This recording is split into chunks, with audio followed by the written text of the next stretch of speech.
ചേട്ടാ ഒന്ന് വന്നേ. എവിടെയായിരുന്നു ഇത്ര നേരം? ഫോൺ വിളിച്ചാലും എടുക്കില്ല. അതൊക്കെ പറയാം, ഒന്ന് വന്നേ. എന്താ നിനക്ക് പറ്റിയേ? ഇതാണ് അടുക്കള. ചായപ്പൊടി, മല്ലിപ്പൊടി, ഉപ്പുപൊടി, മുളക് പൊടി എല്ലാം ഇവിടെയാണ് ഇരിക്കുന്നത്. നിനക്ക് ചായ വേണ്ടപ്പോ അപ്പ ഉണ്ടാക്കി കുടിക്കുക. എപ്പോഴും നീ പുറത്തുനിന്ന് ഫുഡ് കഴിക്കരുത്.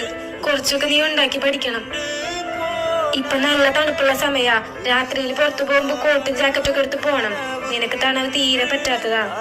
അല്ല എന്താ? 2 ആഴ്ച കൂടുമ്പോ നീ മുടിയൊക്കെ വെട്ടി ഒന്ന് നീറ്റായിട്ട് ഇരിക്കണം.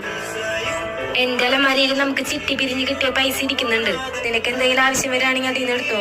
എന്തിനാ നീ ഇപ്പൊ ഇതൊക്കെ പറയുന്നേ? ഹലോ ഹലോ, രചനയുടെ ഹസ്ബൻഡ് ആണോ? അതെ.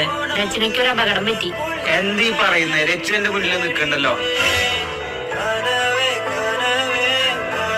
രച്ചുവിന് എന്താ പറ്റിയേ? രചനയ്ക്കൊന്നും പറ്റിയില്ല. രചനയുടെ സ്കൂട്ടി സൈക്കിളിൽ അടിച്ചിട്ട്